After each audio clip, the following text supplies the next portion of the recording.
All right, let's talk about this real quick.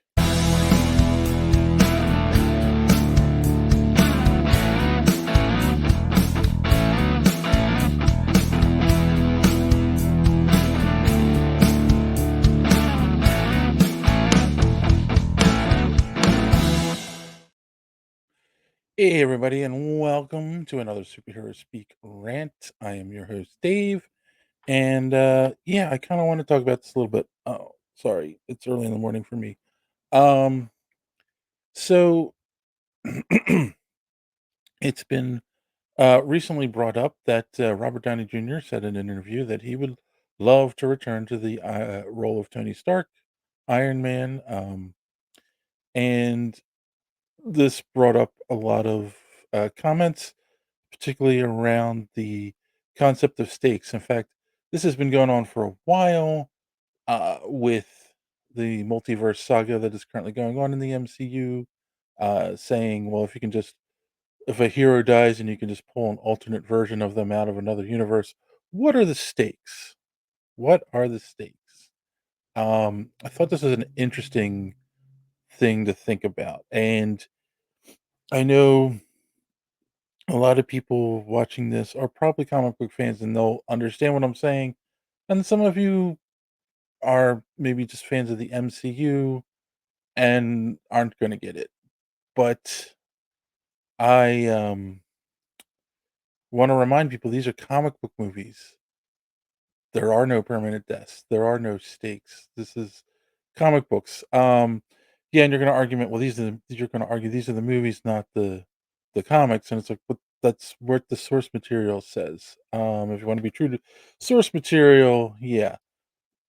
Why do I say this? So here's the thing: in comic books, we've said this on the podcast many times. Comic books, ongoing superhero comic books, are the second act, right? The first issue is the first act, usually where you introduce the character, set up his origin, his story, and his surroundings, and then boom, you're off. And then you're in an eternal second act. The story never concludes, it never ends. There's always a next day, there's always a next villain to fight, there's always the next thing that has to be taken care of, and it's always this one hero's responsibility to do that. And that's just the way it is. It's the way it goes. They're the modern day myths, for lack of a better term. These are the morality tales that people talk about today, like they did in ancient times with the gods of Mount Olympus, or um, you know any other ancient philosophical myth or story that was told throughout time. And the difference is these are books that are published usually monthly and have been going on for 80 plus years that these stories are being published, and it's money, it's a business, right? So they keep doing it, and that erases the conflict between art and business, and we go into that a lot on the podcast, and it's true though. So what am I getting at? Heroes don't die in the comic books because if the hero dies, they can't sell the book anymore. And this has been proven over and over again. Um, DC tried a thing in the 60s. It started, I believe, during the Silver Age, where they replaced heroes. They brought heroes back. First off, a lot of heroes they brought back, where they all of a sudden were a different person. A great example is the Green Lantern. They brought him back, and it was the second Green Lantern is the one everybody knows, and that is, I was going to say Kyle Rayner. No, it's oh geez, my mind's gone blank. Um, the they but Okay, sorry. I should have had notes. Again, I said it's early in the morning for me. We'll use the Flash. So we had the Golden Age Flash, um, and uh, you know what? Let me pause. All right. So with the Green Lantern, in the Golden Age, you had Alan Scott. Um, the comic kind of died and went away when they brought him back. They made it Hal Jordan, right? And then it was Hal Jordan for a little while, and then they replaced him with Guy Gardner. And the idea there is you could do that with the Green Lantern, right? Because it was sorry, it was one of those characters where his power was chosen by the ring, or it was given to him uh, by the ring, so anyone could wear the ring and become, you know, the Flash. I mean, I'm sorry, the Green Lantern. Um, the next example was the Flash, right? The Golden Age version was Jay Garrick, and then when they brought him back in the Silver Age, it was Barry Allen. So that was because they brought the character back, they gave him a whole new origin. It was a new character, and when they first do that, it's like, well, Guy Garrick, um, did I say Guy Garrick? Jay Garrick doesn't exist anymore. It's now Barry, and that's it. He's going to be the Flash. And then the interesting thing about him is then in the 80s, they did in the Infinite Crisis. He has his nephew Wally, who also has the same powers. He was Kid Flash from the comics for a while. And then Barry sacrifices himself, and Wally takes up the mantle of the Flash and becomes the Flash in the comics. And there are people who argue Wally's better character. I don't agree with that, but that's a whole nother story. But here's the thing: they have then since brought all those characters back in one form or another in DC. Like that's the whole idea is that these characters don't stay dead; they come back, and then there's multiple versions in DC floating around. Then we go forward 1992, the biggest stunt ever done in comics is the death of Superman. That's the image I used for this rant, and biggest stunt in the world, right? It's they were trying to sell comics. Let's be honest, people try to claim that like, oh no, it was it was done um as a stunt. The I'm sorry. Previously, they had Death in the Family with Batman and Robin was killed. Again, that was a stunt. The audience got to vote and choose whether Robin lived or died, and of course, they chose death, um, killing off the second Robin, Jason Todd, who was brought back later in the comics. That was just a normal human being with no powers who was beaten to death, and lo and behold, they brought him back to life. But let's get back to Superman. And I remember it being such a big deal that they killed off Superman, the first superhero. And there was I remember it was on the news, and there was an interview with somebody at DC Comics. I don't remember who, and he was asked, is this a stunt? Is this permanent? Blah blah blah. And he was like, no, no, no. Um, he's gone. We're not bringing him back. And if we do, it won't be for a really long time. He was back within a year, a little over a year. They did they stretched it out with the funeral for a friend storyline in the comics, where the DC universe was dealing with a world without Superman for a real short amount of time, and then they did the reign of the Supermen, where they brought in four new characters, each taking a different Superman comic book title, and um, basically one was a clone, one was a cyborg who was pretending to be Superman. One was an alien from another planet with powers who said he was Superman, and then the fourth was a man who said he was inspired by Superman. He was embodying his spirit, and he puts on a costume and becomes Steel. The clone became Superboy for a while. And the other 2 were just gotten rid of, and then they brought back Clark Kent, the actual Superman. Why? Because nobody wanted any of the other 4. They wanted Clark Kent, Superman, Kal-El. He's the guy who sold the books. That's the point. He's the guy that sells the books. The business is like, "Well, we gotta keep this guy around because he's selling the books." And it's that simple. And Marvel never really has done that, right? They never really, um, killed off a character and then brought them back like that, or no, I'm sorry, Marvel never really killed off a character or retired a character and had someone else take up their mantle. At least none of their main big characters, Hulk, Captain America, Spider-Man, Iron Man. Yeah, there's been other people in the Iron Man suit over the years, but Tony Stark always comes back. Uh, and some of the newer characters are more of a modern oddity, I will say, but like none of them, with one exception, have the popularity and pull of the original characters, and that might be Miles Morales Spider-Man. I don't know how popular he is versus Peter Parker. Um, but yeah. Um, so here's the thing, right? Again, what are the stakes? That's what this all comes down to.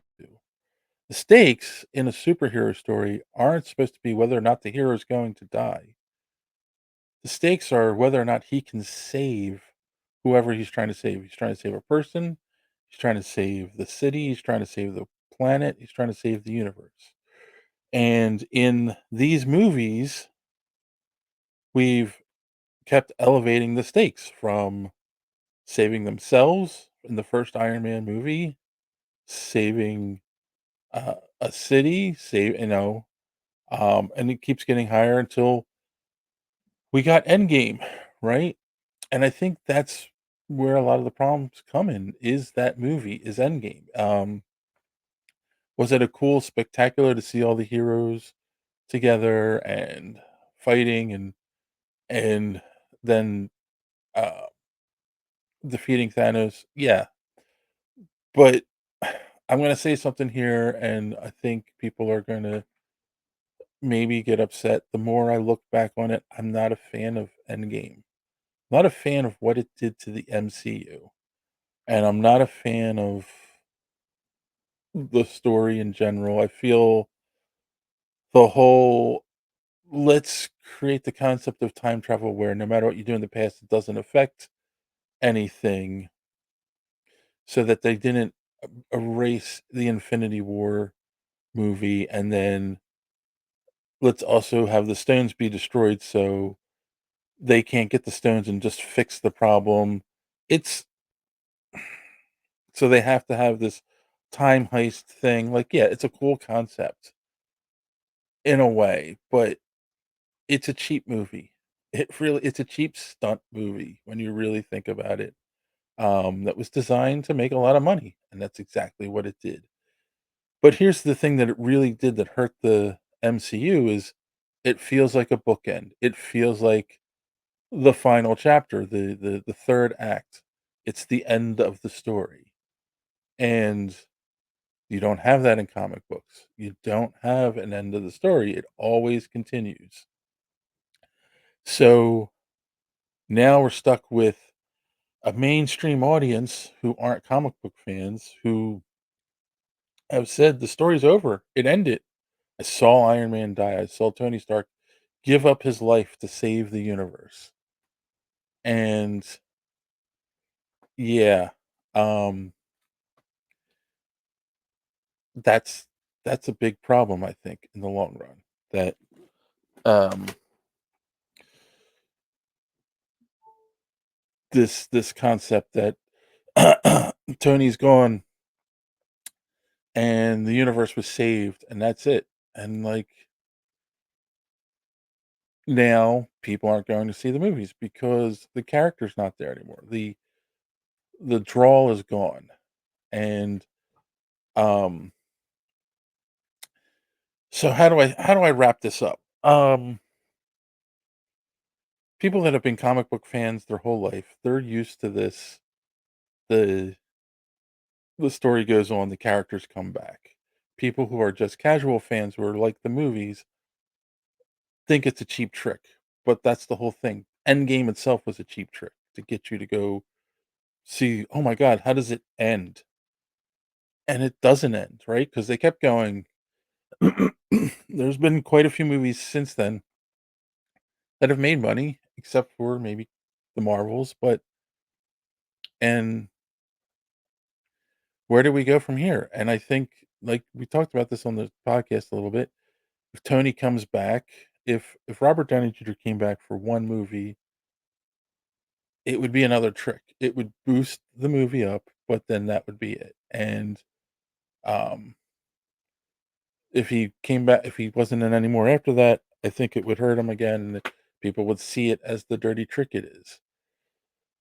If he brought him back as an AI and he was just using his voice, going forward, and he was now the Jarvis that was guiding the new Avengers, the young Avengers, let's say, into the future, that would probably work for a little while. That would work for another, few years in the movies, and he could even record all his dialogue for all of those movies at once. You know, he could, I mean, let's be honest, in today's world, he could record a bunch of stuff and then they could just use AI tools to use his voice and he could just, pay a, he could be paid a licensing fee for his voice going forward. I think that would work. Um, but yeah, like I don't think it's cheap because I don't think the stakes are whether or not the hero dies, right? A lot of these heroes are invulnerable. They think they can't die for one reason or another. We saw Bruce Banner jump off a plane, land on a bridge. He looked pretty dead, and then the Hulk pops up, and boom, he's back to life, right? Because the Hulk is invulnerable. um, was that a dumb scene in Ragnarok? Yes, it was a very dumb scene. I don't know why they did that, and no one has talked about it. I don't know how they got away with it, but there's no stakes, right? Like the death of Tony Stark wasn't a stake; it was a stunt to sell tickets. I mean, and don't even get me started on Steve Rogers retiring. That's a whole 'nother thing, right? That's not even a stake. That was him becoming selfish in a sense at the end. And look, I get it. Everyone wants a happy ending, but um, the way that's written, it's like, oh yeah, I've spent my life sacrificing to save the world, and now I've decided it's time to retire. And I don't think a hero does that, right? I mean, especially because again, we've got to make the argument that if he was in the past living with Peggy, w how come he never stepped like, he was that was it? It doesn't matter? He's now living with Peggy, maybe he's now 50 years old, something happens, and Captain America isn't compelled to put his uniform back on and go help people? Yeah, no, it doesn't work that way. That's why I hate the ending they gave Cap, it was stupid. Um So, yeah, that doesn't work either. The real problem is too with those situations, I'll give it to Chris Evans and Robert Downey Jr., is that you're an actor. This is a role that you're playing, and as an actor, you wanna stretch and do other things, and you don't wanna do one character for the rest of your life, and I get that, and so they wanna retire, but don't make Captain America a selfish prick in the end after you make him a person who was willing to lay his life down for his country in World War II. And even though was too small, he took experimental drugs and process so he could become a super soldier to help save the world from the menace of the Nazis. That's a selfless person willing to put everything on the line and then decides, I'm retired now. No, sorry. It was terrible. So, in conclusion, yeah, superhero movies don't shouldn't have the stakes of, "Is this guy gonna live or not?" It doesn't work that way. The superhero movies have the stakes of, "Are they going to save you or not?" That's it. So, to sit there and say it's cheap to bring them back, no, it's cheap to kill them off. Killing them off is the trick. Killing them off is the thing that sells the tickets, that sells the books. And is it cheapened when they bring them back? Yes, but they always bring them back. They always bring them back. So, in conclusion, thanks for watching. If you haven't done so yet, and if you like this video, please hit the subscribe button, click the bell for notifications, smash that like button. Um, I really appreciate it. It helps with the algorithm. Comment down below. Let me know what you think about what the stakes should be in a superhero movie. And also, what do you think? Like, what is the trick? Is the trick selling tickets through someone dying, or is the tricks, selling tickets through someone returning? They're both a trick. I mean, it's just which direction do you go with it? Yeah. So on that note, as always, thanks for watching. Don't let your cape get caught in the door. See you next time.